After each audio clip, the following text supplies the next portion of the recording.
back. Let's take you back and touch base with the conversation around mining. Ofentse Ntsane of the South African Mining Youth Association joining us. Ofentse, hoping that the connection is a lot more stable. We know that you were part of the big conversations that took place at the summit. Of course, in the conversation, growing calls for political will and harmonizing some of the top-notch conversations around legislation to tackle illegal mining. Talk to us about your views. Good day once again, and good evening to the viewers. The primary and core focus of today's African Critical Minerals Summit was to speak towards the harmonization of the African critical supply value chain, and ensuring that by the time that we ensure that AfCFTA rolls through, there is a global harmonization of the regional policies, and ensuring that there is this sort of one united African market, because the key center of discussion was highlighting the critical role that minerals play in the beneficiation space. So it was a core focus, and we will ensure that it remains a very pivotal topic that we engage with throughout the summit.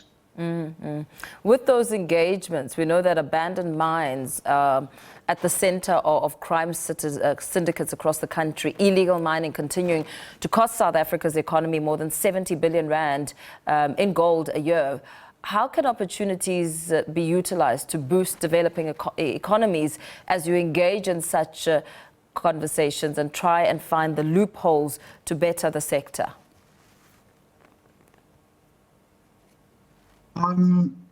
The illegal mining question remains a very big elephant within the room, especially when we look at the broader African continent, because we have issues of destabilization within the DRC, we have issues also within the Zambian region.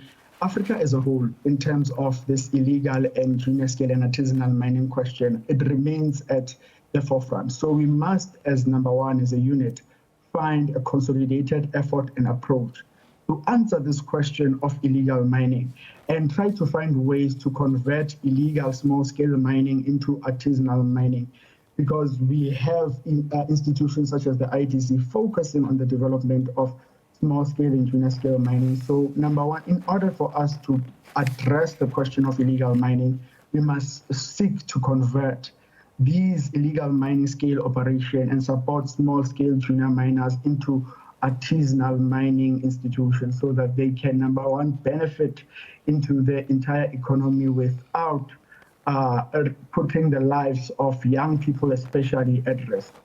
So we are for the advocacy of the recognition of artisanal mining as the first step to curb the rise and the economic impact of illegal mining, and to save the young people's life and as well as their dignity.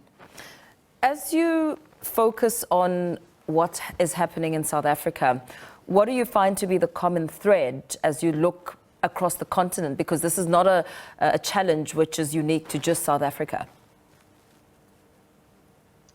The common thread that is common around Africa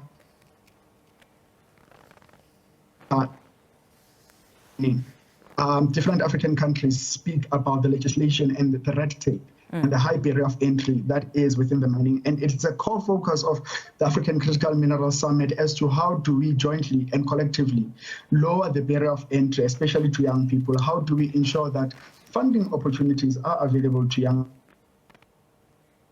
Okay, we're going to have to wrap the conversation. That line not holding too stable. Let me thank Ofentse Ntsane of the South African Mining Youth Association for speaking to us this evening.